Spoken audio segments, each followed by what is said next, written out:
Media ਵੇਸ ਦੇ platform ਤੋਂ ਜੀ ਪ੍ਰੋਗਰਾਮ ਦੇ ਵਿੱਚ ਆਪ ਸਭ ਦਾ ਸਵਾਗਤ ਕਰਦੇ ਹੋਏ ਨਾਲ ਦੀ ਨਾਲ ਪਿਛਲੇ ਕੁਝ ਸਮੇਂ ਤੋਂ ਨਿਰੰਤਰ ਜੋ ਨੁਕਤਾ ਨਜ਼ਰ ਤੁਹਾਡੇ ਨਾਲ ਸਾਂਝੀ ਕਰਦੇ ਆ ਰਹੇ ਹਾਂ ਸੋਚਿਆ ਸੀ ਕਈ ਦਫਾ ਕਿਸੇ ਗੱਲ ਦੇ ਉੱਤੇ ਤਫਤੀਸ਼ ਸ਼ੁਰੂ ਕਰਦੇ ਹੋ ਕੁਝ ਠੀਕ ਨਹੀਂ ਲੱਗਦਾ ਜਦੋਂ ਖਾਸ ਤੌਰ ਤੇ ਕੁਝ ਕਰਦੇ ਹੋ ਪਰ ਉਹਦੇ ਜਿਹੜੇ ਰਿਜ਼ਲਟ ਨੇ ਉਸ ਮੁਤਾਬਕ ਨਾ ਨਿਕਲਣ ਔਰ ਸਾਡੇ ਸਮਾਜ ਦੇ ਵਿੱਚ ਜਦੋਂ ਕੁਝ ਵੀ ਇਹੋ ਜਿਹਾ ਹੁੰਦਾ ਹੈ ਔਰ ਉਹਦੇ ਵਿੱਚੋਂ ਸਮਾਜਿਕ ਪੱਖ ਤੋਂ ਕੰਟਰੀਬਿਊਟ ਕਰਨ ਤੋਂ ਉਪਰੰਤ ਉਸ ਦੇ ਰਿਜ਼ਲਟ ਪੋਜ਼ਿਟਿਵ ਨਾ ਨਿਕਲਣ ਤਾਂ ਉਹਦੇ ਵਿੱਚੋਂ ਸਵਾਲ ਪਬਲਿਕ ਵੱਲੋਂ ਉਠਾਏ ਜਾਂਦੇ ਆ ਔਰ ਚਿੰਤਕ ਜਿਹੜੇ ਲੋਕ ਨੇ ਉਹ ਇਸ ਬਾਰੇ ਹੋਰ ਜ਼ਿਆਦਾ ਡੂੰਘੀ ਜਾਣਕਾਰੀ ਪ੍ਰਾਪਤ ਕਰਨ ਦੀ ਕੋਸ਼ਿਸ਼ ਕਰਦੇ ਆ ਔਰ ਮੀਡੀਆ ਦਾ ਫਰਜ਼ ਬਣ ਜਾਂਦਾ ਉਸ ਦੌਰ ਦੇ ਵਿੱਚ ਪਹੁੰਚ ਕੇ ਤਾਂ ਕਿ ਤਫਤੀਸ਼ ਸਾਰੇ ਪੱਖਾਂ ਤੋਂ ਉਸ ਦੇ ਉੱਤੇ ਕੀਤੀ ਜਾਵੇ ਖੈਰਾਤੀ ਸੰਸਥਾਵਾਂ ਦੇ ਸੰਬੰਧ ਦੇ ਵਿੱਚ ਪਿਛਲੇ ਸਮੇਂ ਤੋਂ ਚੱਲ ਰਹੀਆਂ ਜਿਹੜੀਆਂ ਤਫਤੀਸ਼ਾਂ ਨੇ ਉਹਨਾਂ ਦੇ ਰਿਜ਼ਲਟ ਔਰ ਉਸ ਤੋਂ ਉਪਰੰਤ ਜੋ ਅੱਜ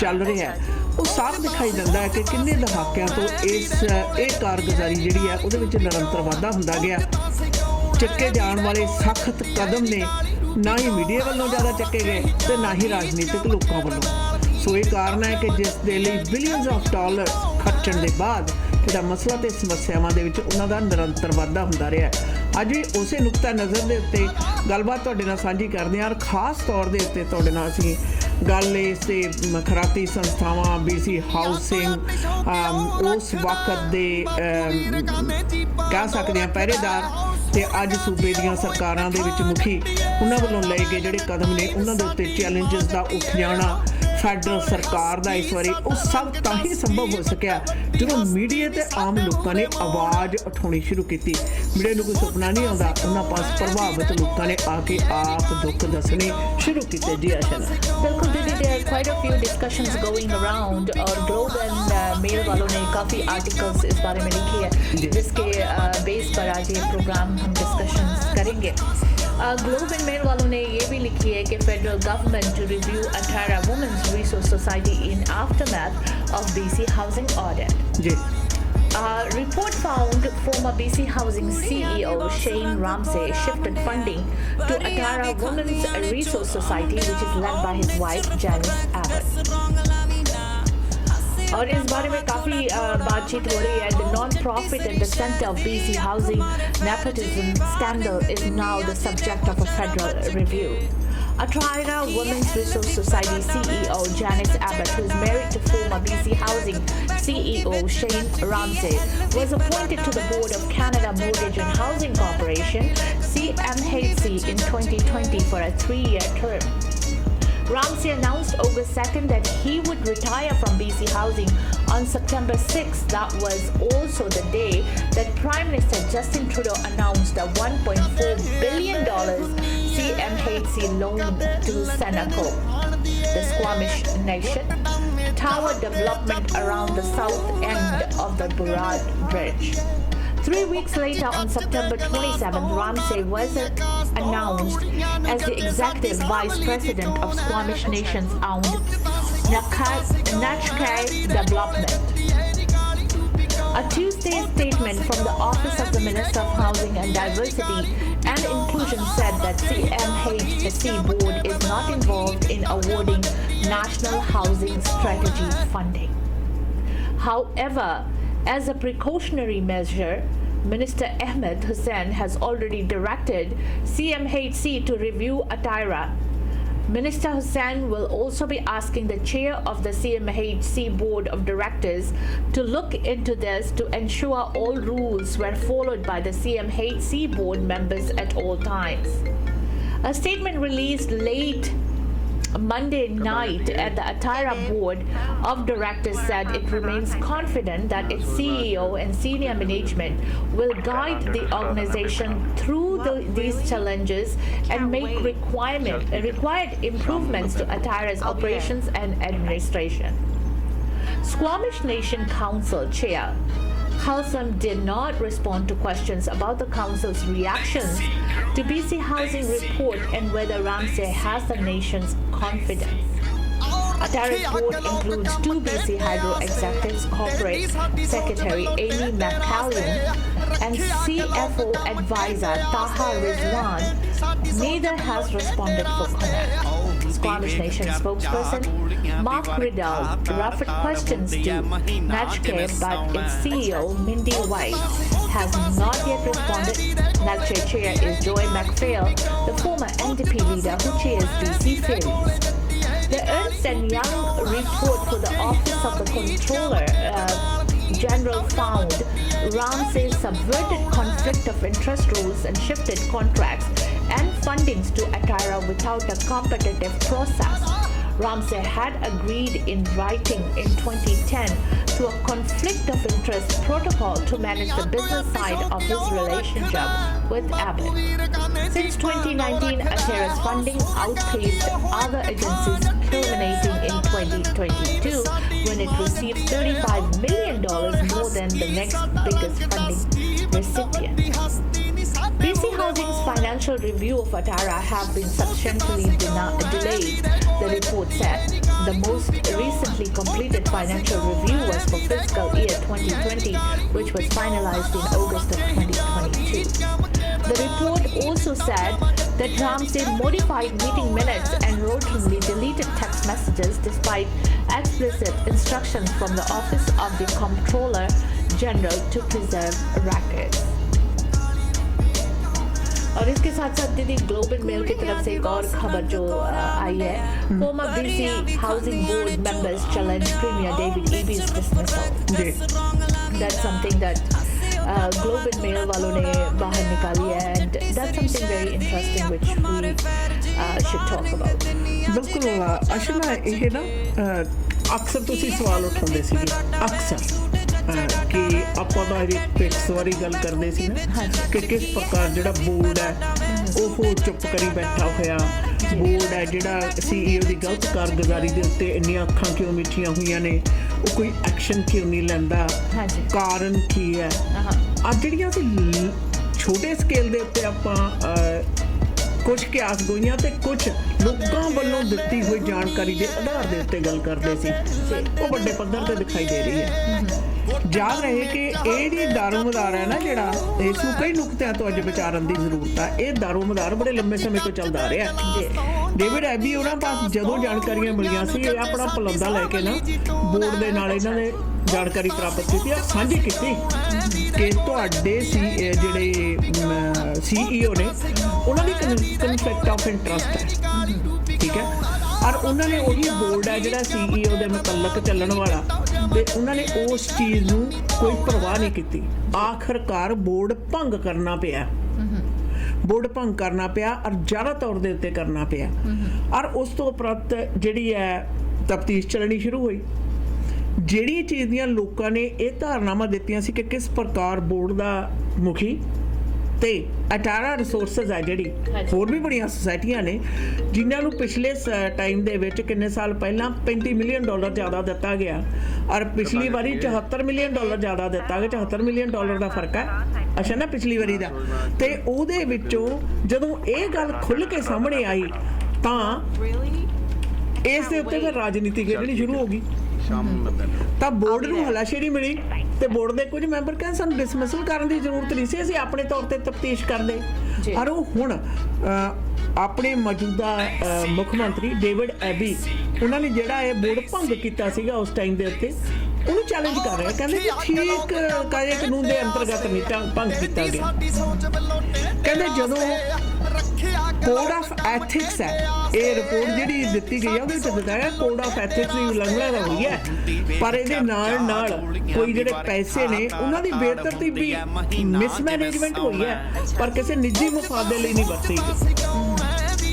ਜਿਹੜੀ ਤਫਤੀਸ਼ ਹੋਈ ਹੈ ਉਹਦੇ ਵਿੱਚ ਉਹਨੂੰ ਆਧਾਰ ਬਣਾ ਕੇ ਹੁਣ ਕਹਿ ਰਹੇ ਨੇ ਕਿ ਅਸੀਂ ਤਾਂ ਜੀ ਇਸ ਨੂੰ ਚੈਲੰਜ ਕਰਾਂਗੇ।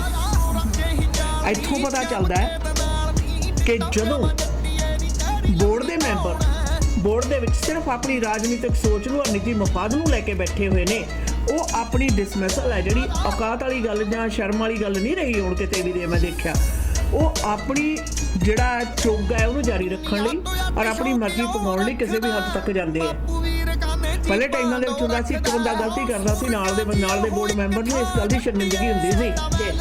ਇਹ ਸਵਾਲ ਕਿੰਨੇ ਮਹੀਨਿਆਂ ਤੋਂ ਤੁਸੀਂ ਬਾਰ-ਬਾਰ ਉਠਾ ਰਹੇ ਹੋ ਕਿ ਇੰਨੀ ਬੇਸ਼ਰਮਗੀ ਨਹੀਂ, ਇਹਨਾਂ ਨੂੰ ਸ਼ਰਮ ਨਹੀਂ ਆਉਂਦੀ।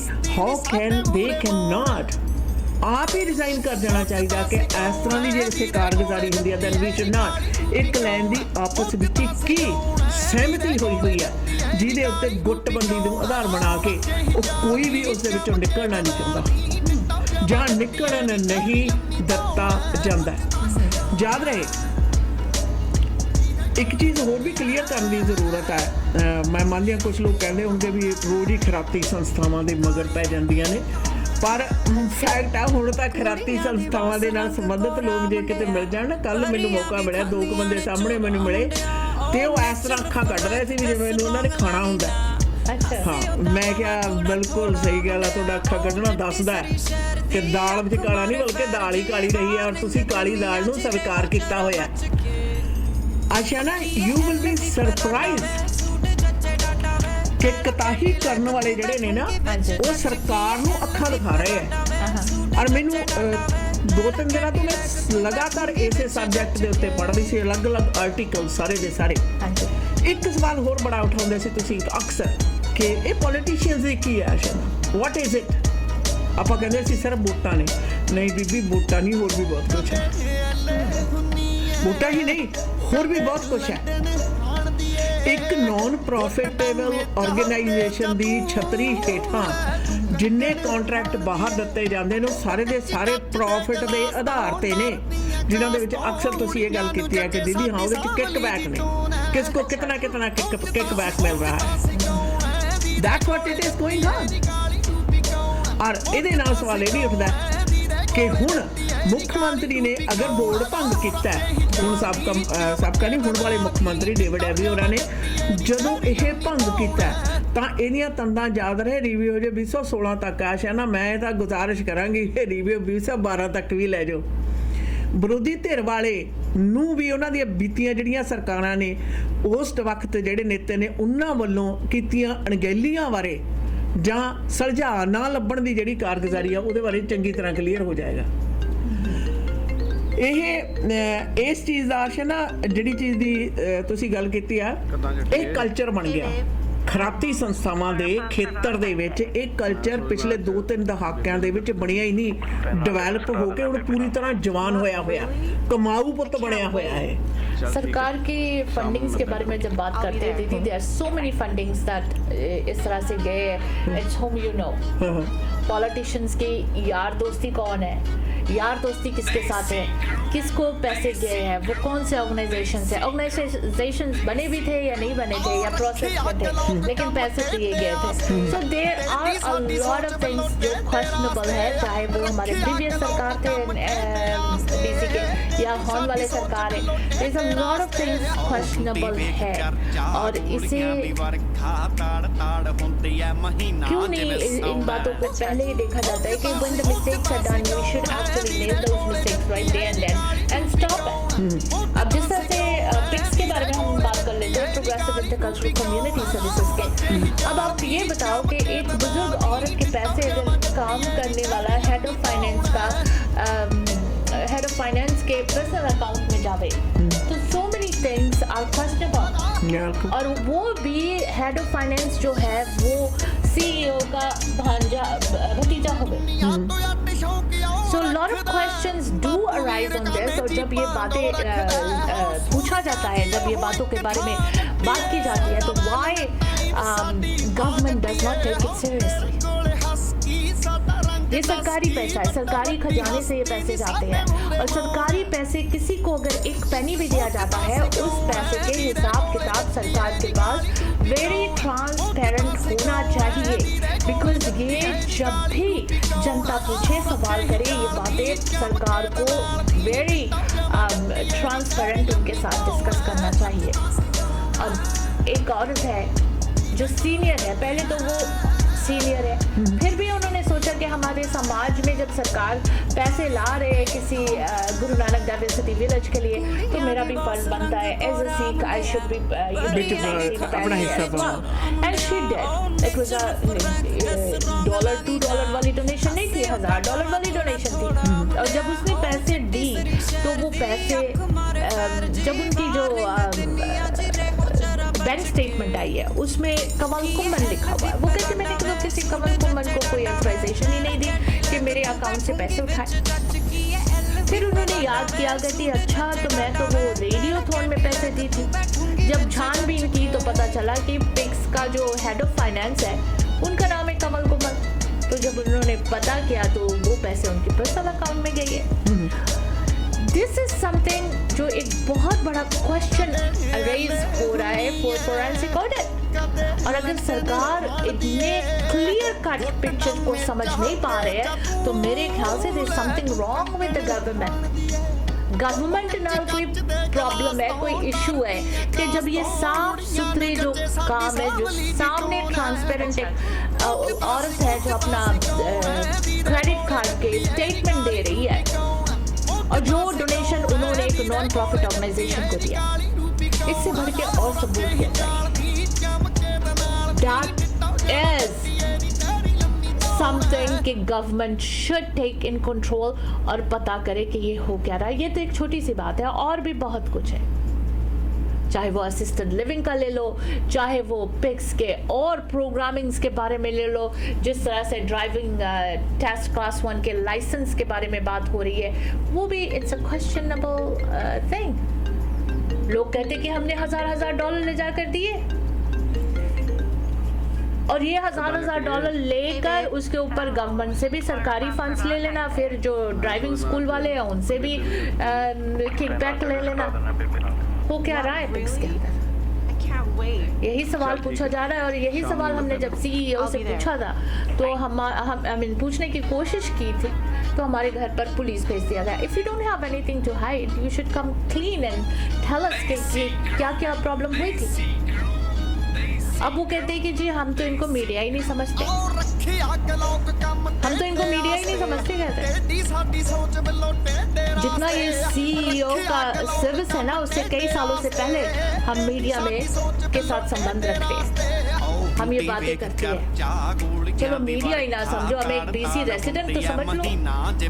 एक बीसी रेसिडेंट का भी हक है नॉन प्रॉफिट ऑर्गेनाइजेशन से सवाल उठाना, सवाल करना, क्योंकि हम लोगों ने टैक्स पे किया और टैक्स अगर हमने पे किया हमारा पूरा हक है ये जानना कि वो डॉलर गए कहाँ, who has that single dollar, चाहे वो अटायरा हो गए, चाहे वो कोई भी नॉन प्रॉफिट ऑर्गेनाइजेशन है, including progressive intercultural community services PICS. इनके सवाल जब उठाया जाता है तो why they don't want to answer these questions। और सरकार के जितने हमारे मिनिस्टर्स बैठे हुए हैं, पॉलिटिशियंस बैठे हैं, वो सारे इस बात से वाकिफ है, सारे इस बात से वाकिफ है कि ऐसा ही हो रहा है पिक्स के अंदर, लेकिन कोई इसके बारे में बात क्यों नहीं करना चाहता, कोई इसके बारे में आवाज क्यों नहीं उठाना चाहते। क्या कोई बेइज्जती हो जाएगी एनडीपी सरकार की? अगर देखा जाए तो जनता would be happy to find out कि आप लोगों ने पिक्स के अंदर जो मसले हुए हैं उसके बारे में पता नहीं, लेकिन समझ नहीं आ रही अभी तक कि पिक्स के मामले में हमारे बीसी एनडीपी वाले खामोश क्यों है। ये कहीं ये बात तो नहीं है you scratch my back I scratch your back. बहुत कुछ खुल के सामने आ रहे हैं, क्वेश्चंस आ रहे हैं जहन में। अब यही बीसी हाउसिंग वाली देख लो, बीसी हाउसिंग का सीईओ है, उनकी बेगम वुमेन्स अटायरा वुमेन्स रिसोर्स सोसाइटी के सीईओ है। अब पैसे आना जाना किस कहाँ जा रहा है कहाँ नहीं जा रहा है, ये तो घर के बेडरूम के अंदर शायद डिस्कशन होगी। Why? ये सारी बातें हम लोग जब सुनते हैं तो there are lot of questions arising। PICS के अंदर एक चाचा एक भतीजा है। ये मीटिंग कहाँ डिस्कस होती है, चाचा के घर पे या भतीजे के घर पे, और कब डिस्कशन होती है, ये सारे सवाल होते हैं। It is exactly like BC housing. BC housing में जो जो बातें अराइज हुए हैं वही सवाल कॉन्फ्लिक्ट ऑफ इंटरेस्ट का पिक्स के अंदर भी है। चाचा भतीजा का मीटिंग कहा था, चाचा ने कौन सा फोरेंसिक कौन सी फाइनेंशियल फिगर्स के बारे में डिस्कस करते हैं, क्योंकि हेड ऑफ डिपार्टमेंट फाइनेंस का तो भतीजा ही है। पूछने वाला कौन है? कोई नहीं है। बोर्ड ऑफ डायरेक्टर्स ऑलरेडी सारे यार दोस्त, कभी कोई तो कभी कोई। उनके बहुत सारे बातें पता चला है कि शराब के बोतल ही सब कुछ है, बकरे पार्टी यही सब कुछ है। ये सारे लोगों को अच्छी तरह से पता है, अच्छी तरह से पता है। फिर क्यों हमारे बीसी सरकार इसके बारे में चुप है? ये सवाल है हम लोगों का। चलो हमें मीडिया पिक्स नहीं समझते, लेकिन बीसी सरकार तो समझते हैं ना।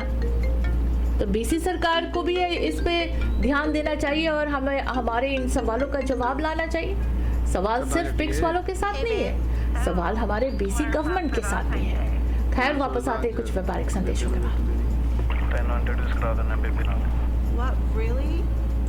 ओहो, रात ਦੇ 2 ਵੱਜ ਗਏ, ਮੁਕਨਾ ਢਿੱਡ 'ਚ ਚੂਹੇ ਦੌੜਦੇ ਨੇ। ਚੱਲ ਇਹਨਾਂ ਨੂੰ ਵੀ ਖੜਾ ਪੜਾ ਦਿੰਨੇ ਆ। ਪਾਇਲ ਬਿਜ਼ਨਸ ਸੈਂਟਰ 'ਚ ਪਾਇਲ ਚਾਟ ਹਾਊਸ 24 ਆਵਰ ਖੁੱਲਦੇ ਨੇ। ਸਵੇਰੇ 4 ਵਜੇ ਤੋਂ ਲੈ ਕੇ 11 ਵਜੇ ਤੱਕ ਹਰ ਤਰ੍ਹਾਂ ਦੇ ਪਰੌਂਠਿਆਂ ਦਾ ਬਣਵਾਉਣਾ। ਬਾਕੀ 24 ਘੰਟੇ ਹਰ ਤਰ੍ਹਾਂ ਦੇ ਤੰਦੂਰੀ ਵੈਜ ਨਾਨ ਵੈਜ ਖਾਣੇ ਆਰਡਰ ਕਰੋ ਜਾਂ ਫਿਰ ਬੈਠ ਕੇ ਖਾਓ। 604-596-1990। ਪਾਇਲ ਚਾਟ ਹਾਊਸ ਆਉਣ ਲੱਗੇ ਬਿੱਟੂ ਲਈ ਗੋਟ ਮੀਟ ਵੀ ਲੈ ਆਵਾਂਗੇ। ਹੋਰ ਤਾਂ ਹੋਰ ਸਪਾਟ ਤੇ 100 ਬੰਦੇ ਤੱਕ ਵੀ ਕੇਟਰਿੰਗ ਘਰ ਜਾ ਕੇ ਤੰਦੂਰ ਲਾ ਕੇ ਕਰਦੇ ਨੇ। ਅੱਜ ਹੀ ਕਰੋ ਕੇਟਰਿੰਗ ਬੁੱਕ 604-518-7444 ਪਾਇਲ ਚਾਟ ਹਾਊਸ। ले पहले केक ऑर्डर करा, फिर वैंकूवर जावा, वापस सरे आना, फिर तक केक कटन ले देर हो जाना। ਹੁਣ ਇੰਨਾ ਖੁਆਰ ਹੋਣ ਦੀ ਲੋੜ ਨਹੀਂ। ਸਰੀ ਵਾਲਿਆਂ ਨੇ ਹੀਰਾ ਲੱਭ ਲਿਆ। ਵੇਗਸ ਦੇ ਫ੍ਰੈਂਚ ਪੇਸਟਰੀ ਸਕੂਲ ਤੋਂ ਸਿੱਖਿਆ ਪ੍ਰਾਪਤ ਨੌਜਵਾਨ ਬੇਕਰ ਜੁਝਾਰ ਸਿੰਘ ਮਾਨ ਨੇ ਸਰੀ ਦੇ ਵਿੱਚ ਖੋਲ ਦਿੱਤੀ ਹੈ ਮਾਨ ਐਂਡ ਕੋ ਬੇਕ ਸ਼ਾਪ। ਹਰ ਰੋਜ਼ ਹਰ ਮੌਕੇ ਲਈ ਕਸਟਮ ਮੇਡ ਕੇਕਸ ਤੇ ਪੇਸਟਰੀਜ਼ ਤਿਆਰ ਬਰ ਤਿਆਰ ਮਿਲਦੇ ਨੇ। 604-503-1353 ਤੇ ਕਰੋ ਕਾਲ। ਵੈਡਿੰਗ ਕੇਕਸ ਦੇ ਵਿੱਚ ਸਪੈਸ਼ਲਿਟੀ ਹੈ, ਬੜੀ ਬਰੀਕੀ ਤਰੀਕੇ ਨਾਲ ਤਿਆਰ ਕਰਦੇ ਨੇ ਕੇਕਸ, ਕੱਪ ਕੇਕਸ, ਪੇਸਟਰੀ ਤੇ ਨਾਲ ਗੁਲਾਬ ਜਾਮਣ ਕੇਕ ਜਾਰ 'ਚ। ਕੁਆਲਿਟੀ ਨੂੰ ਤਰਜੀਹ ਦੇਣ ਵਾਲਾ ਹਿਡਨ ਜੈਮ ਦਾ ਪਤਾ ਹੈ 134-1171 A Avenue 604-503-1353। ਐਕਸਪ੍ਰੈਸ ਐਂਟਰੀ ਦੇ ਵਿੱਚ PR ਲਈ ਅਪਲਾਈ ਕਰਨਾ ਹੈ ਤਾਂ ਆਈਡੀਆ ਇਮੀਗ੍ਰੇਸ਼ਨ ਦੇ ਨਵਨੀਤ ਸ਼ਰਮਾ ਜੀ ਨੂੰ ਕਰੋ ਕਾਲ 604-597-1119 ਤੇ। BC ਦੇ ਵਿੱਚ PNP ਜਾਂ ਫਿਰ ਸਸਕੈਚੁਅਨ ਦੇ ਵਿੱਚ SINP ਦੇ ਲਈ ਗਾਈਡੈਂਸ ਦੀ ਲੋੜ ਹੈ। ਸਟੂਡੈਂਟਸ ਨੇ ਐਪਲੀਕੇਸ਼ਨ ਫਾਈਲ ਕਰਨੀ ਹੈ। Study visa, work permit, marriage, LMIA application, owner operator ਜਾਂ ਫਿਰ investment application, care giver nanny programme ਦੇ ਲਈ ਅਪਲਾਈ ਕਰਨ ਦੇ ਵਿੱਚ ਮਦਦ ਕਰਦੇ ਨੇ। ਆਈਡੀਆ ਇਮੀਗ੍ਰੇਸ਼ਨ ਦੇ ਦਫ਼ਤਰ ਸਰੀ ਕਲੋਨਾ ਤੇ ਰਜ਼ਾਈਨਾ ਵਿਖੇ ਨੇ।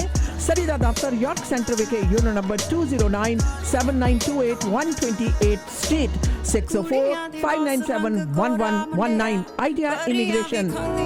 ਘਰ ਦਾ ਪਲਾਨ ਤੇ ਬਣ ਗਿਆ, ਟੂਟੀਆਂ ਤੇ ਟੱਬ ਕਿੱਥੋਂ ਲੈਣੇ ਆ ਸ਼ੇਰਿਆ? ਸਰਦਾਰ ਨਾਰਥ ਅਮਰੀਕਾ ਦਾ ਸਭ ਤੋਂ ਵੱਡਾ ਤੇ ਸਭ ਤੋਂ ਸੋਹਣਾ ਸ਼ੋਰੂਮ ਹੈ HD ਪ੍ਰੋਡਕਟ। ਇਹ ਤਾਂ ਬਿਨਾਂ ਕਿਤੇ ਹੋਰ ਗੱਲ ਨਹੀਂ ਬਣਨੀ। ਕਮਾਓਏ ਫੋਨ 604-231-9592। ਹੁਣੇ ਲਓ ਸਰਦਾਰ 604-231-9592। ਆਪਣੇ ਡ੍ਰੀਮ ਹਾਊਸ ਵਿੱਚ ਬਾਥਰੂਮ ਅਤੇ ਕਿਚਨ ਦੀ ਯੂਨੀਕ ਲੁੱਕ ਵਾਸਤੇ ਇੱਕ ਗੇੜਾ HTA ਦੇ ਸ਼ੋਰੂਮ ਸਿੰਪਸਨ ਅਤੇ ਬ੍ਰਿਜਪੋਰਟ ਦੇ ਕਾਰਨਰ ਤੇ ਜ਼ਰੂਰ ਮਾਰੋ। ਕਾਲ HTA 604-231-9592। सिमर राज मीरा अमर सारे कहते चलो हवेली बिस्ट्रो। आज तो हद हो गई। हीरो ने भी कहा शाम ਨੂੰ ਚੱਲਦੇ ਆ हवेली बिस्ट्रो। ये हवेली बिस्ट्रो की है जी? ਹਵੇਲੀ ਬੀਸਟਰੋ 7488 ਕਿੰਗ ਜਾਰਜ ਬੁਲੇਵਾਰਡ ਦੇ ਉੱਪਰ ਬਿਹਤਰੀਨ ਖਾਣੇ ਖਾਣ ਤੇ ਜਸ਼ਨ ਮਨਾਉਣ ਦੀ ਥਾਂ ਹੈ। ਤੁਸੀਂ ਵੀ ਸ਼ਾਮ ਦੋਸਤਾਂ ਮਿੱਤਰਾਂ ਨਾਲ ਮਨਾਉਣਾ ਚਾਹੁੰਦੇ ਹੋ ਜਾਂ ਫਿਰ ਘਰ ਪਰਿਵਾਰ ਦੇ ਨਾਲ ਚੰਗੀ ਤਰ੍ਹਾਂ ਬੈਠ ਕੇ ਵਧੀਆ ਫੈਸਿਲਿਟੀ 'ਚ ਲਾਜਵਾਬ ਖਾਣੇ ਦਾ ਆਨੰਦ ਮਾਣਨਾ ਹੈ ਤਾਂ ਚਲੋ Haveli bistro.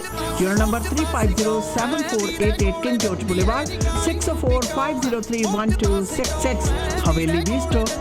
House warming party ਤੇ ਸਾਰਿਆਂ ਦੀ ਨਿਗਾਹ ਘਰ ਦੇ ਬਲਾਈਂਡਸ ਵਾਲੀ ਸੀ। ਉਹਨਾਂ ਨੂੰ ਕੀ ਪਤਾ ਇਹ ਘਰ ਦੀ ਸਜਾਵਟ ਗ੍ਰੇਟ ਬਲਾਈਂਡਸ ਦਾ ਕਮਾਲ ਹੈ।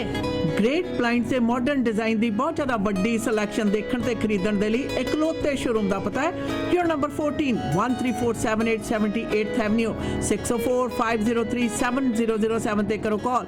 ਗ੍ਰੇਟ ਬਲਾਈਂਡਸ ਦੇ ਅਮਰੀਕਾ ਵਾਲੇ ਸ਼ੋਰੂਮ ਦਾ ਪਤਾ 3705 ਅਵਰਨ ਵੇ ਅਵਰਨ ਵਾਸ਼ਿੰਗਟਨ 2533217007 ਜਾਂ greatblindscanada.com ਤੇ ਕਰੋ ਵਿਜ਼ਿਟ। ਘਰ ਜਿੱਥੇ ਮਰਜ਼ੀ ਲੋ ਪਰਦਾ ਗ੍ਰੇਟ ਬਲਾਈਂਡਸ ਤੋਂ ਹੀ ਲਵਾਓ। मीडिया वेज ਦੇ ਪਲੇਟਫਾਰਮ ਤੋਂ ਜੀ ਪ੍ਰੋਗਰਾਮ ਆਪ ਸਭ ਤੱਕ ਪਹੁੰਚਾਣੇ Reflection Banquet and Convention Centre Surrey ਦਾ ਨਵਾਂ ਤੇ ਬੈਸਟ ਹਾਲ ਹੈ। ਮਾਡਰਨ ਐਲੀਗੈਂਟ ਤੇ ਟੌਪ ਕਲਾਸ ਆ, ਬਿਹਤਰੀਨ ਖਾਣਾ ਪਾਰਟੀ ਬੁੱਕ ਕਰਨ ਲਈ 6638 152 A ਸਟਰੀਟ ਦੇ ਉੱਤੇ ਬੰਦੇ reflection Banquet and Convention centre ਨਾਲ ਸੰਪਰਕ ਕਰਨ ਲਈ ਟੈਲੀਫੋਨ ਨੰਬਰ 6046185114 ਹੈ। ਬਾਕੀ ਜੀ ਡਾਇਰੈਕਟ ਫਰਨੀਚਰ ਵਾਲੇ ਸੁਵਿਧਾ ਉਹਨਾਂ ਦਾ ਕਹਿਣਾ ਫਰਨੀਚਰ ਘਰ ਦੇ ਕਿਸੇ ਵੀ ਕਮਰੇ ਦੇ ਲਈ ਲੈਣਾ ਤਾਂ ਡਾਇਰੈਕਟ ਫਰਨੀਚਰ ਤੇ ਪਧਾਰੋ। ਸੁਵਿਧਾ ਉਹਨਾਂ ਨਾਲ ਸੰਪਰਕ ਕਰਨ ਲਈ 6045725553 ਤੇ ਸੰਪਰਕ ਕਰੋ। पालचाट हाउस प्रोग्राम आप सब तक पहुंचा रहे हैं। सभी का पहला रेस्टोरेंट है जो 24 घंटे खुला है।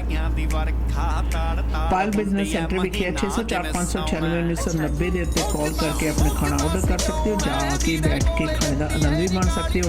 100 बंदे की केटरिंग के लिए हरनेपुरों का टेलीफोन नंबर 6045187444 है। बाकी जी काम की तलाश के विचों तां गिल इंटरनेशनल ट्रैवल वालों का स्नेहा ध्यान नाल सुनना। 1982 ਤੋਂ ਸਭ ਤੋਂ ਵੱਡੀ Indian travel agency Gill international travel ਆਪਣਾ ਵਪਾਰ ਵਧਾ ਰਹੇ ਨੇ, ਸੋ ਉਹਨਾਂ ਨੂੰ ਤਜਰਬੇਕਾਰ ਟਰੈਵਲ ਏਜੰਟਸ ਦੀ ਤੁਰੰਤ ਜ਼ਰੂਰਤ ਹੈ। ਪੌਲ ਗਿੱਲ ਹੋਰਾਂ ਨਾਲ ਕਰੋ ਸੰਪਰਕ 6048339500 ਤੇ। ਤਨਖਾਹ ਵਧੀਆ ਹੋਏਗੀ, ਬੈਨੀਫਿਟਸ ਵਧੀਆ ਨੇ ਔਰ ਇਸ ਦੇ ਨਾਲ ਤੁਹਾਡੇ ਪਾਸ 1 ਤੋਂ 2 ਸਾਲ ਦਾ ਤਜਰਬਾ ਹੋਣਾ ਚਾਹੀਦਾ ਹੈ और ਤੁਹਾਨੂੰ एयरलाइन सिस्टम ਜਿਹੜਾ GDS सिस्टम है उसकी नॉलेज होनी जरूरी है। ਗਿੱਲ इंटरनेशनल ट्रैवल ਦੇ ਪੌਲ ਗਿੱਲ ਹੋਰਾਂ ਨਾਲ ਸੰਪਰਕ ਕਰਨ ਲਈ ਟੈਲੀਫੋਨ ਨੰਬਰ 6048339500 है। बाकी जी कंपनी लोकल ਤੇ लॉन्ग हॉल ट्रक ड्राइवरों की जरूरत है और 604 725 4259 के उत्ते कंपनी ਨਾਲ संपर्क कर सकते हो। ड्राइवर के पास 1 साल का तजर्बा होना चाहिए। लॉन्ग हॉल ड्राइवर्स को 70 सेंट प्रति माइल के हिसाब से पे किया जाएगा। संपर्क करो जी 6047254259 के उत्ते तुसीं उन्हां नाल संपर्क पहला कर सकते हो। और फौजदारी कोई मामला पै गया तो क्रिमिनल लॉयर गगन नाहल का टैलीफोन नंबर 6004 527 47 69 ते करो उन्होंने संपर्क। BC अल्बर्टा मैनीटोबा के इंटरव्यू वर्गे 4 सूबे बड़े पेचीदा केस जित के अपने क्लाइंट्स को दे चुके। गगन नाहल के दफ्तर का पता 6625 152 A स्ट्रीट 6045274769 के उत्ते तुसीं उन्हां नाल संपर्क भी पैदा कर सकते हो।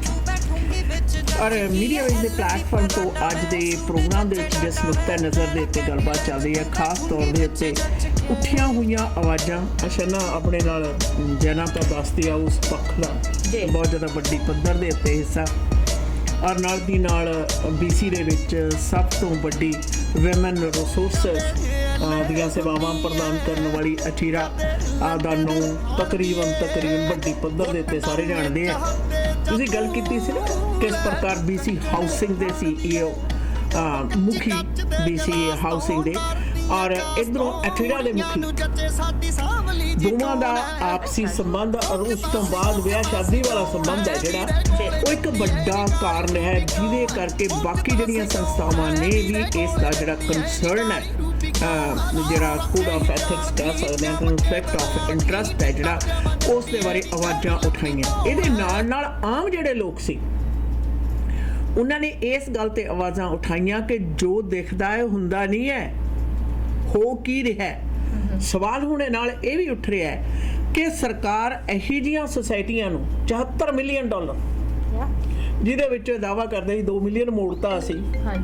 इमेजिन करो जिहड़ा मोड़िया 2020 ते 2021 दा है ना, and we are in 2023 हाँ असीं 2023 दे विच वीरवार नूं मोड़िया 2 मिलियन।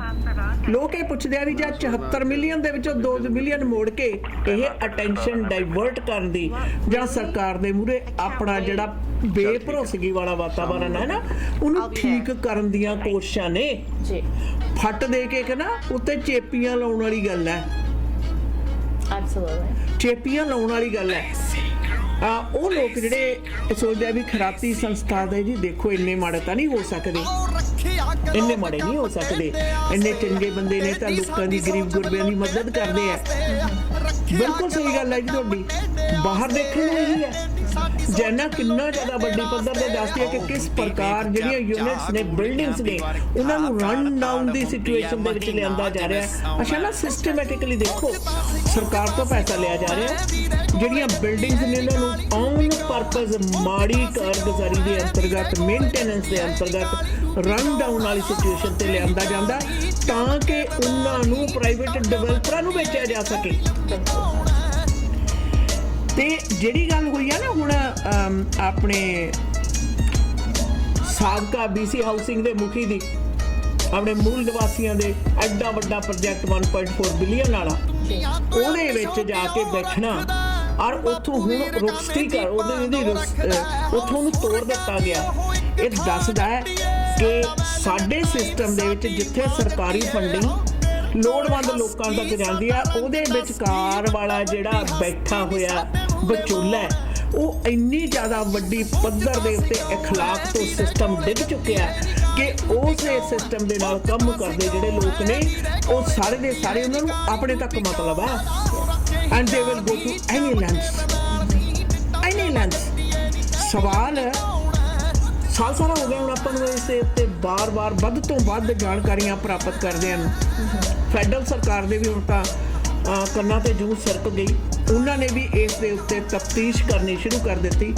ਇਹਦੇ ਨਾਲ ਸਾਡੀਆਂ ਸਰਕਾਰਾਂ ਚਾਹੇ ਸ਼ਹਿਰਾਂ ਮਿਊਨਿਸਪੈਲਿਟੀ ਦੀਆਂ ਨੇ, ਚਾਹੇ ਸਾਡੀਆਂ ਸੂਬਾ ਸਰਕਾਰਾਂ ਨੇ, ਚਾਹੇ ਫੈਡਰਲ ਨੇ, ਉਹਨਾਂ ਦੇ ਲਈ ਵੱਡੀ ਪੱਧਰ ਦੇ ਉੱਤੇ ਚੇਤਨ ਕਰਨ ਵਾਲੀ ਗੱਲ ਹੈ ਕਿ ਜਿਸ ਤਰ੍ਹਾਂ ਹੁੰਦਾ ਨਾ ਕਲਚਰ ਆਫ ਫੀਅਰ, ਉਸੇ ਤਰੀਕੇ ਨਾਲ ਕਲਚਰ ਆਫ ਕਰਪਸ਼ਨ ਪੈਦਾ ਹੋਇਆ ਜਿਹਨੂੰ ਕਿ ਆਮ ਲੈ ਗਿਆ। ਸਰਕਾਰੀ ਫੰਡਿੰਗ ਦੀ ਵਰਤੋਂ ਦਰਵਰਤੋਂ ਆਪਣੇ ਮਫਾਦ ਲਈ ਕਰ ਲਈ ਜਾਂਦੀ ਹੈ। ਸਿਰਫ ਨੁਕਤਾ ਨਜ਼ਰ ਦਿਖਾਉਣਾ ਹੁੰਦਾ ਕਿ ਇਹਨਾਂ ਦੇ ਲਈ ਅਸੀਂ ਆਹ ਕਰ ਰਹੇ ਹਾਂ, ਇਹਨਾਂ ਦੇ ਲਈ ਅਸੀਂ ਆਹ ਕਰ ਰਹੇ ਹਾਂ। ਕਿੰਨੀ ਜ਼ਿਆਦਾ ਵੱਡੀ ਪੱਧਰ ਦੇ ਉੱਤੇ ਗੱਲਾਂ ਸਾਹਮਣੇ ਆਈਆਂ ਜਿਹੜੀਆਂ ਕਦੇ ਨਹੀਂ ਸੀ ਆਈਆਂ ਕਿ ਖਰਾਤੀ ਸੰਸਥਾਵਾਂ ਦੇ ਆਪਰੇਸ਼ਨਲ ਬਜਟ ਇੰਨਾ ਜ਼ਿਆਦਾ ਵੱਡੀ ਪੱਧਰ ਦੇ ਉੱਤੇ ਵੱਧ ਜਾਂਦਾ ਜਿੱਥੇ ਕਿ ਜੋ ਕੰਮ ਕਰ ਰਹੇ ਉਹਨਾਂ ਦੇ ਨੌਕਰੀਆਂ ਹੀ ਨੇ। ਉਹ ਅਸਲ ਨੁਕਤੇ ਦਾ ਸੰਵਿਧਾਨ ਉਹ ਬਿਲਕੁਲ ਨਹੀਂ ਲੱਭਦੀਆਂ। ਤੁਸੀਂ ਮੈਨੂੰ ਦੱਸੋ ਵੀ $74 ਮਿਲੀਅਨ ਸੂਬਾ ਸਰਕਾਰ ਦਿੰਦੀ ਹੈ ਲੋੜਵੰਦਾਂ ਦੀ ਮਦਦ ਕਰਨ ਲਈ, ਜ਼ਿਆਦਾਤਰ ਲੋਕਾਂ ਦੇ ਸਿਰ ਦੇ ਉੱਤੇ ਰਿਹਾਇਸ਼ ਕਾਇਮ ਕਰਨ ਲਈ। ਆਸ਼ਿਆਨਾ ਉਹ $74 ਮਿਲੀਅਨ ਹੈ ਜਿਹੜਾ ਸਾਲਾਨਾ ਹੈ। ਹੋਰ ਪਤਾ ਨਹੀਂ ਕਿੰਨਾ ਕੁਝ ਹੈ ਫੈਡਰਲ ਸਰਕਾਰ ਸਾਡੀ ਸਿਟੀ ਦੀ ਸਰਕਾਰ ਦਿੰਦੀ ਹੈ। ਤਾਂ ਸੂਬੇ ਦੀ ਮਲਕੀਅਤ ਹੇਠਾਂ ਜਿਹੜੀ ਜ਼ਮੀਨ ਹੈ ਅਗਰ ਉਹਦੇ ਉੱਤੇ ਘਰ ਉਸਾਰ ਕੇ ਵੀ ਦਿੱਤੇ ਜਾਂਦੇ ਤਾਂ ਇਹ ਜਿੰਨੇ ਲੋਕ ਬੇਘਰੇ ਨੇ ਇਹਨਾਂ ਸਾਰਿਆਂ ਪਾਸ ਰਹਿਣ ਲਈ ਥਾਂ ਹੁੰਦੀ। ਪਰ ਉਹ ਤਾਂ ਜਿਹੜੇ ਬੇਘਰੇ ਨੇ ਉਹਨਾਂ ਦੇ ਲਈ ਘਰ ਬਣਾਏ ਜਾਂਦੇ, ਉਹਨਾਂ ਦੇ ਲਈ ਘਰ ਬਣਾਏ ਜਾਂਦੇ। ਸਰਕਾਰ ਦੇ ਖਜ਼ਾਨੇ 'ਚੋਂ ਪੈਸਾ ਆ ਗਿਆ, ਸਰਕਾਰ ਨੂੰ ਚੰਗੀ ਤਰ੍ਹਾਂ ਠੁੱਪੀ ਲੱਗ ਗਈ। ਜਿਹੜਾ ਵਿਚਕਾਰ ਬੈਠਾ ਹੋਇਆ ਮਾਸ਼ਰਾ ਉਹ ਆਪਣੀਆਂ ਰੋਟੀਆਂ ਸੇਕ ਰਿਹਾ, ਗਰੀਬ ਆ ਜਿਹੜਾ ਹਜੇ ਤੱਕ ਗਰੀਬ ਹੈ। ਕਾਰਨ ਹੈ ਮੈਨੂੰ ਪਿਛਲੇ 2-3 ਹਫ਼ਤਿਆਂ ਦੇ ਵਿੱਚ 2-3 ਕਾਲਸ ਇਹੋ ਜਿਹੀ ਆਈਆਂ ਜਿਹੜੇ ਸਮਾਜ ਦੇ ਵਿੱਚ ਜਿਹੜੀਆਂ ਸਮੱਸਿਆਵਾਂ ਨੇ ਉਹਨਾਂ ਦੇ ਵਿੱਚ ਵਾਧੇ ਦੇ ਕਾਰਨ ਆਸ਼ਾ ਨਾਲ ਗੱਲ ਕਰਦੇ ਆ। ਉਹਨਾਂ 'ਚੋਂ ਇੱਕ ਲੜਕੀ ਨੇ ਮੈਨੂੰ ਗੱਲ ਕਹੀ, ਕਹਿੰਦੀ ਆਂਟੀ ਨੋ ਤੁਸੀਂ ਬੜੀ ਜ਼ਿੰਦਗੀ ਦੇਖੀ ਆ, 30 ਸਾਲ ਹੋ ਗਏ ਤੁਹਾਨੂੰ ਆਲੇ ਦੁਆਲੇ ਵੀ ਤੁਸੀਂ ਦੇਖਦੇ ਹੋ, ਸੋਸ਼ਲ ਪ੍ਰੋਬਲਮਸ ਦੇ ਨਾਲ ਡੀਲ ਕਰਦੇ ਹੋ।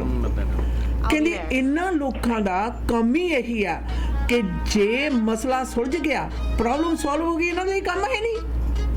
ਇਹਨਾਂ ਨੇ ਕਦੀ ਜਾਣ ਬੁੱਝ ਕੇ ਪ੍ਰੋਬਲਮ ਸੋਲਵ ਨਹੀਂ ਕਰਨ ਦਿੱਤੀ ਤਾਂ ਕਿ ਇਹਨਾਂ ਦੀਆਂ ਨੌਕਰੀਆਂ ਜਿਹੜੀਆਂ ਨੇ ਬਰਕਰਾਰ ਰਹਿਣ। ਬਲਕਿ ਤੁਹਾਨੂੰ ਯਾਦ ਹੋਵੇਗਾ ਇੱਕ ਕਾਲ ਜਦੋਂ ਆਪਣੇ ਪਿਕਸ ਵਾਲਾ ਸ਼ੁਰੂ ਹੋਈ ਸੀ ਗੱਲ, ਤਾਂ ਉਦੋਂ ਉਸ ਲੜਕੀ ਦੀ ਮੈਨੂੰ ਕਾਲ ਚੰਗੀ ਤਰ੍ਹਾਂ ਯਾਦ ਆ। ਉਹ ਕਹਿੰਦੀ ਸਾਨੂੰ ਟਾਰਗੇਟ ਦਿੱਤਾ ਜਾਂਦਾ ਸੀ ਕਿ ਹਾਂ ਤੁਹਾਡੀਆਂ ਇੰਨੀਆਂ ਫਾਈਲਾਂ ਹੋਣੀਆਂ ਚਾਹੀਦੀਆਂ ਨੇ, ਤੁਹਾਡੇ ਇੰਨੇ ਕੇਸ ਬਣਨੇ ਚਾਹੀਦੇ ਨੇ। ਮੈਨੂੰ ਇਹ ਗੱਲ 90s ਦੀ ਯਾਦ ਆਉਂਦੀ ਹੈ ਜਦੋਂ ਮੈਂ ਨਵੇਂ ਟਾਕ ਸ਼ੋ ਸ਼ੁਰੂ ਕੀਤੇ ਸੀ ਇਸ ਖੇਤਰੀ ਇਲਾਕੇ ਦੇ ਵਿੱਚ। ਮੈਨੂੰ ਕਿਸੇ ਨੇ ਇਹ ਗੱਲ ਕਹੀ ਸੀ, ਕਹਿੰਦੇ ਤੁਹਾਨੂੰ ਨਹੀਂ ਪਤਾ ਸੰਸਥਾਵਾਂ ਕਹਿੰਦੇ ਘਰ ਉਜਾੜਨ ਲਈ ਬਣੀਆਂ ਨੇ, ਬਸਾਉਣ ਲਈ ਨਹੀਂ ਬਣੀਆਂ।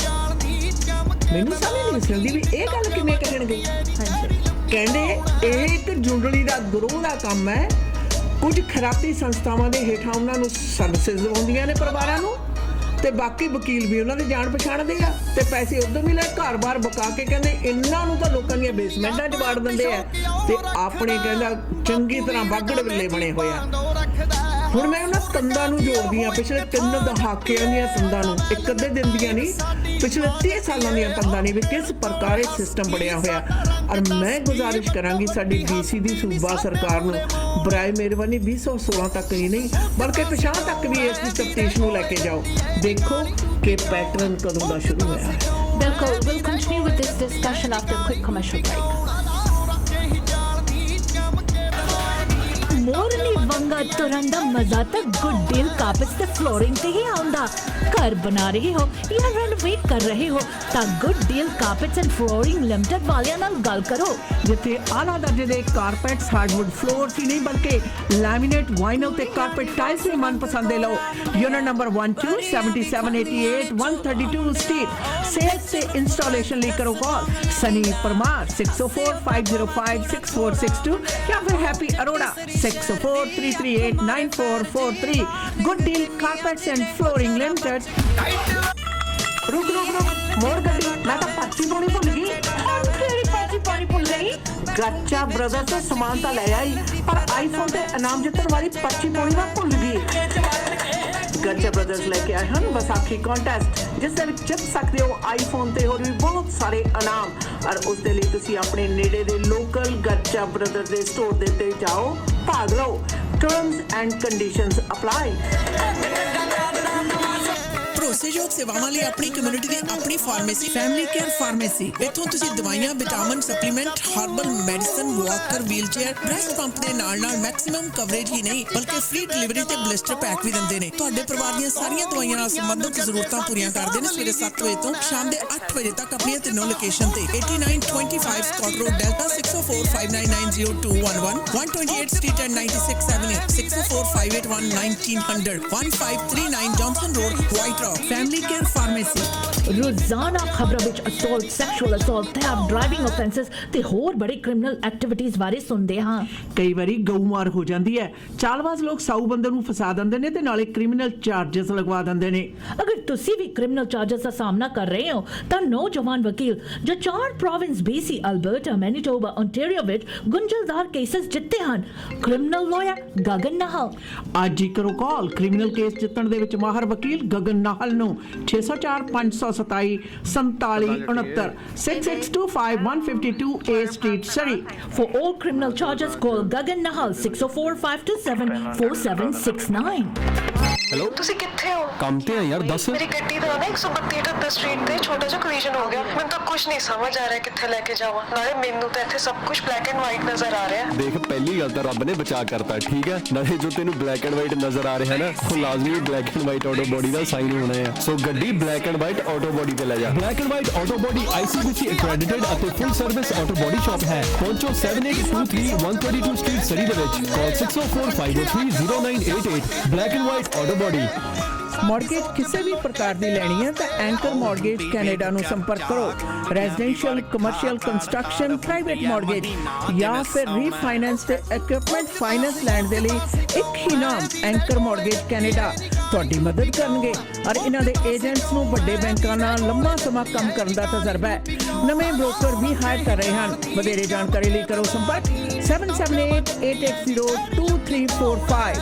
Unit number 204-2589 Cedar Park Place, Abbotsford. Anchor Mortgage Canada। Media wiz ਦੇ ਪਲੇਟਫਾਰਮ ਤੋਂ ਜੀ ਪ੍ਰੋਗਰਾਮ ਆਪ ਸਭ ਤੱਕ ਪਹੁੰਚਾਉਣ ਦੇ ਵਿੱਚ ਸਾਡੇ ਸਪਾਂਸਰ ਨੇ HTA products. High end brand names ਨੂੰ ਕੈਰੀ ਕਰਨ ਵਾਲਾ ਲੋ ਮਿਲਣ ਦਾ ਮਸ਼ਹੂਰ ਨਾਮ ਹੈ। ਇਹਨਾਂ ਦੇ ਸ਼ਾਨਦਾਰ ਸ਼ੋਰੂਮ ਰਿਚਮੰਡ, ਵੈਨਕੂਵਰ ਤੇ ਸਰੀ ਵਿਖੇ ਨੇ। ਸ਼ਾਨਦਾਰ ਸ਼ੋਰੂਮ ਜਾਓ, ਚੱਲਦੇ ਪ੍ਰੋਡਕਟ ਦੇਖੋ, ਪਸੰਦ ਕਰੋ, ਆਪਣੇ ਘਰ ਦੇ ਵਿੱਚ ਲਗਵਾਓ। ਹੋਰ ਕਿਸੇ ਪ੍ਰਕਾਰ ਦੀ ਜਾਣਕਾਰੀ ਲਈ ਸਾਬੀ ਔਲਖੁਰਾ ਨੂੰ 604-728-5339 ਦੇ ਉੱਤੇ ਕਰੋ ਕਾਲ। ਬਾਕੀ ਜੀ ਮਾਨ ਐਂਡ ਕੋ ਵੀ ਇੱਕ ਸ਼ਾਪ ਵਾਲੇ ਸਾਡੇ ਪ੍ਰੋਗਰਾਮ ਦੇ ਸਪਾਂਸਰ ਨੇ। ਫ੍ਰੈਂਚ ਪੇਸਟਰੀ ਸਕੂਲ ਤੋਂ ਸਿੱਖਿਆ ਪ੍ਰਾਪਤ ਨੌਜਵਾਨ ਬੇਕਰ ਜੁਝਾਰ ਸਿੰਘ ਮਾਨ ਨੇ ਸਰੀ ਦੇ ਵਿੱਚ ਖੋਲ੍ਹਿਆ ਮਾਨ ਐਂਡ ਕੋ ਬੇਕ ਸ਼ਾਪ 134-1171 A ਦੇ ਉੱਤੇ। ਟੈਲੀਫੋਨ ਨੰਬਰ 604-503-1353 ਹੈ। ਸਪੈਸ਼ਲਿਟੀ ਹੈ ਇਹਨਾਂ ਦੀ ਵੈਡਿੰਗ ਕੇਕਸ ਦੇ ਵਿੱਚ, ਕੱਪ ਕੇਕਸ ਤੇ ਪੇਸਟਰੀ ਦੇ ਵਿੱਚ। बेहतरीन द बेस्ट क्वालिटी ਤੁਹਾਨੂੰ ਕਿਤੇ ਜਾਣ ਦੀ ਜ਼ਰੂਰਤ ਨਹੀਂ। ਸੰਪਰਕ ਕਰੋ ਮਾਨ ਐਂਡ ਕੋ ਬੇਕ ਸ਼ਾਪ ਦੇ ਜੁਝਾਰ ਸਿੰਘ ਮਾਨੂਰਾਣਾ 604-503-1353 ਦੇ ਉੱਤੇ।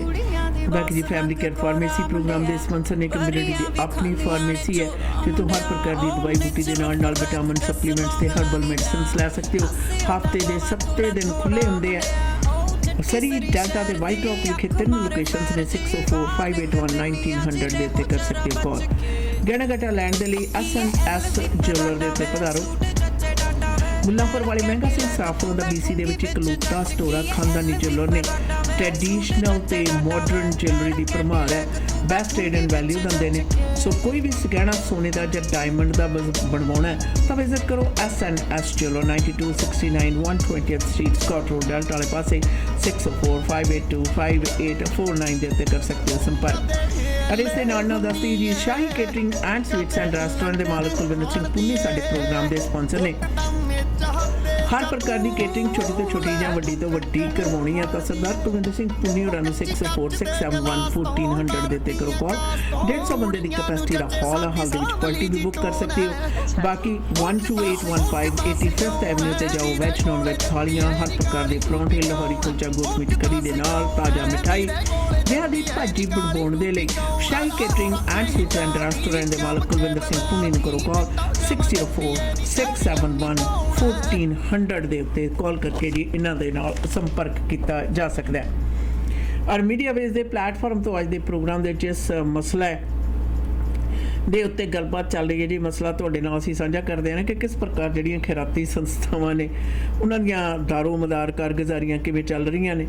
ਇਹਦੇ ਨੁਕਤੇ ਸਿਰਫ ਔਰ ਸਿਰਫ ਇੱਥੇ ਨਹੀਂ ਰੁਕ ਜਾਂਦੇ, ਵੱਡੀ ਦੂਰ ਤੱਕ ਜਾਂਦੇ ਆ। ਜਿਸ ਤਰ੍ਹਾਂ ਪਹਿਲਾਂ ਵੀ ਤੁਹਾਡੇ ਨਾਲ ਅਸੀਂ ਗੱਲ ਸ਼ੇਅਰ ਕੀਤੀ ਹੈ ਕਿਸ ਪ੍ਰਕਾਰ ਅੱਜ ਕੱਲ੍ਹ ਖਾਸ ਤੌਰ ਦੇ ਉੱਤੇ ਜਿਹੜਾ ਫੈਡਰਲ ਸਰਕਾਰ ਨੇ ਜਿਹੜਾ ਵਿਮਨ ਰਿਸੋਰਸਿਸ ਦੀ ਮਤਲਬ ਜਿਹੜਾ ਰਿਵਿਊ ਦੀ ਗੱਲ ਕੀਤੀ ਹੈ ਔਰ ਉਸਦੇ ਨਾਲ ਨਾਲ ਇਹ ਵੀ ਸਾਹਮਣੇ ਆ ਰਿਹਾ ਕਿ ਕਿਸ ਪ੍ਰਕਾਰ ਜਿਹੜੇ ਸਾਬਕਾ ਆਪਣੇ ਮੁਖੀ ਨੂੰ ਰਿਜ਼ਾਈਨ ਕਰਨ ਤੋਂ ਬਾਅਦ ਬੋਰਡ ਭੰਗ ਕੀਤਾ ਸੀ ਔਰ ਹੁਣ ਮੁੱਖ ਮੰਤਰੀ ਦਾ ਜਿਹੜਾ ਡਿਸਮਿਸਲ ਕੀਤੀ ਸੀ ਉਸ ਨੂੰ ਕੁਝ ਬੋਰਡ ਮੈਂਬਰ ਨੇ ਜਿਹੜੇ ਚੈਲੰਜ ਕਰ ਰਹੇ ਆ। ਬੋਰਡ ਮੈਂਬਰ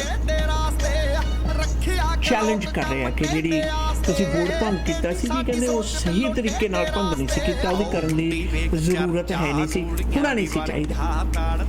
ਦੇਖਿਆ ਜਾਵੇ ਸਰਕਾਰਾਂ ਅੱਛਾ ਨਾ ਛੇਤੀ ਕੀਤੇ ਦਖਲ ਅੰਦਾਜ਼ੀ ਨਹੀਂ ਕਰਦੀਆਂ। ਜਦੋਂ ਸ਼ਿਕਾਇਤਾਂ ਬਹੁਤੇ ਜ਼ਿਆਦਾ ਪੱਧਰ ਤੇ ਮਿਲਦੀਆਂ ਨੇ ਉਹ ਤਾਂ ਹੀ ਤਫਤੀਸ਼ ਕਰਦੀਆਂ ਨੇ ਜਦੋਂ ਉਹਨਾਂ ਦੇ ਸਬੂਤ ਸਾਹਮਣੇ ਆਏ। ਜਦੋਂ ਉਹਨਾਂ ਨੇ ਕਿਹਾ ਭਾਈ ਆਪਣਾ ਜਿਹੜਾ ਮੁਖੀ ਆ ਉਹਨੂੰ ਹਟਾਓ, ਉਹਨਾਂ ਨੇ ਮੁਖੀ ਨਹੀਂ ਹਟਾਇਆ ਤਾਂ ਬੋਰਡ ਭੰਗ ਕਰ ਦਿੱਤਾ। ਹੁਣ ਬੋਰਡ ਕਹਿੰਦਾ ਜੀ ਠੀਕ ਤਰੀਕੇ ਨਾਲ ਭੰਗ ਨਹੀਂ ਕੀਤਾ। ਇਹ ਕਹਿੰਦੇ ਨੇ ਵੀ ਨਾਲੇ ਤਾਂ ਚੋਰੀ ਨਾਲੇ ਸੀਨਾ ਚੋਰੀ ਇੱਕ ਕਤਾਈਆਂ ਹੁੰਦੀਆਂ। ਇਸ ਤਰ੍ਹਾਂ ਲੱਗਦਾ ਵੀ ਬੋਰਡ ਦੇ ਉੱਤੇ ਜਦੋਂ ਬਿਨਾਂ ਕਾਬਲ ਜਿਹੜੇ ਕਾਬਲ ਨਾ ਲੋਕ ਹੋਣ ਜੇ ਤੁਸੀਂ ਉਹਨਾਂ ਨੂੰ ਬਿਠਾਓਗੇ ਤਾਂ ਹੀ ਕੁਛ ਹੋਣਾ। ਜੇ ਤੁਸੀਂ ਮਲਾਜੇਦਾਰੀਆਂ ਪੂਰੀਆਂ ਕਰਨੀਆਂ ਨੇ ਬੋਰਡ ਦੇ ਉੱਤੇ ਬਿਠਾ ਕੇ ਤਾਂ this is what is going to happen. ਉਦਾਹਰਨਾਂ ਆਪਾਂ ਦੇਖ ਹੀ ਰਹੇ ਹਾਂ ਟੈਕਸ ਦੇ ਵਿੱਚ ਯਾਰ ਦੋਸਤ ਪਹਿਲਾਂ ਇਕੱਠੇ ਕੰਮ ਕਰਦੇ ਸੀ ਜਾਂ ਕੈਨੇਡਾ 'ਚ ਨਵੇਂ ਆਏ ਸੀ, ਇਸ ਤਰ੍ਹਾਂ ਦੀਆਂ ਸਾਂਝੇਦਾਰੀਆਂ ਸਾਡੀ ਹਾਂ 'ਚ ਹਾਂ ਮਿਲਾਉਂਗੇ ਤਾਂ ਤੁਹਾਨੂੰ ਅਸੀਂ ਬੋਰਡ 'ਤੇ ਲੈਂਦੇ ਹਾਂ। It's very strange कि इस तरह की जब हम बातें सुनते हैं और इस तरह के बोर्ड बने जाते हैं नॉन प्रॉफिट ऑर्गेनाइजेशंस की जिसमें सारे अपने यार बेलियाँ कोई प्रीवियस कोलीग्स होवे या कोई घर पे बैठे जो बकरा पार्टी में इंटरेस्टेड होवे या कुछ दागी लोग जिनके ऑलरेडी लाइसेंस छिने हुए हैं या जिनके ऑलरेडी प्रॉब्लम्स है। ऐसे लोग जब बोर्ड में इस तरह से बैठ जाते हैं ना फिर ट्रांसपेरेंसी की सबसे ज्यादा इशू देन वी थिंक कि ऐसे लोगों को बोर्ड में बिठाना वजह क्या थी? What was there to achieve with these kind of people on the board? और ऐसे बातें खुलकर जब सामने लोग लाकर हम लोगों को देते हैं एज अ मीडिया हमारा फर्ज बनता है इन बातों को डिस्कस किया जाए। If we don't, we have failed to do our job. और जब हम ऐसे बातों के बारे में छानबीन करना शुरू करते हैं the only person who can answer questions to us is the CEO. Board ने हमारे पास रिकॉर्डिंग बैठे किए हुए हैं from the board members of PECS और जिनमें वो खुद कबूल करते हैं इन बातों को। जिनमें ये खुद कबूल किया गया है कि गुरु नानक डाइवर्सिटी विलेज से जो डोनेशंस इकट्ठे किए गए थे वो डोनेशंस में से रेट्रो पे दिए गए। अब आप ये बताओ, एक रेडियो स्टेशन, एक रिस्पॉन्सिबल रेडियो स्टेशन पे डोनेशंस इकट्ठे हो रहे और उन डोनेशंस में से पैसे कहाँ जा रहे, कहाँ नहीं जा रहे, ये रेडियो स्टेशन वालों को जानने का पूरा हक है। अगर वो पैसे रेट्रो पे के लिए इकट्ठे किए गए थे तो रेडियो स्टेशन को बताना जरूरी था कि ये हम रेडियो स्टेशन, ये हम अपने सीईओ के रेट्रो पे के लिए इकट्ठे कर रहे हैं। जी बट नहीं, चल ठीक है, ये तो बताया नहीं गया, बिल्कुल नहीं बताया गया। लेकिन हाँ, इन पैसों से सुना गया है कि रेट्रो पे दिया गया। अब जब हमें ये इंफॉर्मेशन आई है तो हम लोगों का पूरा हक बनता है इन बातों को छानबीन करना और पता करना कि वाकई ऐसा हुआ है। What actually happened? ये पैसे गए कहाँ हैं? किसके पास है ये पैसे? क्या वाकई रेट्रो पे दी गई है इन पैसों से? और अगर दी गई है तो क्यों दी गई है? और ये बातें खुलकर क्यों नहीं बताया गया था एट रेडियो फोन जब पैसे इकट्ठे हो रहे थे? क्यों नहीं बताया गया? इन बातों के बारे में जानना हम लोगों को जरूरी है। We need to know कि ये पैसे गए कहाँ, किसके पास गए, किसने ये पैसे लिए, कहाँ यूज हुआ ये पैसा। ज्यादा तो नहीं हम मांग रहे, हम तो वही पैसों की बात कर रहे हैं जो पैसे रेडियो फोन में इकट्ठे किए गए थे, जो कम्युनिटी ने दिए, डोनेशंस जो कम्युनिटी की तरफ से मिले। फिर इसका हिसाब किताब क्यों नहीं दिया गया? और जब हम लोगों ने इसकी मांग की तो हमारे घर पे पुलिस भेज देना। किस बात का सबूत चाहिए सीईओ को? मैं मान सकती हूँ कि सीईओ ने सोचा होगा शायद इनको पता नहीं कि हेड ऑफ द फाइनेंस जो है ये मेरा भतीजा है। क्यों नहीं पता है? और ये सारी बातें जब कोर्ट में आके बताना पड़ेगा तब क्या बेइज्जती होगी कौम की, तब क्या बातें निकलेगी, इस बातें का किसी को नहीं फिक्र है। हाँ, मैं मानती हूँ अगर गलती हो गया, अगर आपको नहीं पता था कुछ बातों का, you accept your wrongdoing, accept it and move forward। कोई आपको फांसी का सजा नहीं दे रहा है। जो गलत है वो गलत है, admit it कि हाँ ये गलत हुई है, गलती हुई है, and this is something that we are gonna correct now। ये सारी बातें हम पिक्स के बारे में इसलिए कर रहे हैं क्योंकि पिक्स वालों के अंदर जो प्रॉब्लम्स चल रही है उन प्रॉब्लम्स के बारे में पिक्स वालों ने खुलकर आकर लोगों को एड्रेस नहीं किया। कभी दीदी वो लॉरा बैलेंस के आसरा ले लेते हैं, तो कभी खुद के बोर्ड ऑफ डायरेक्टर्स आए जो हमारे पास सारी रिकॉर्डिंग्स पड़ी हुई है बोर्ड ऑफ डायरेक्टर्स की। बोर्ड ऑफ डायरेक्टर्स को तो आधी बातें पता भी नहीं थी, they didn't even know कि सीईओ कर क्या रहे। खैर, इस बारे में बातचीत हम कंटिन्यू जरूर करेंगे। आपसे भी गुजारिश है कि जरूर साथ देते रहिए, सुनते रहिए www.mwlive.ca।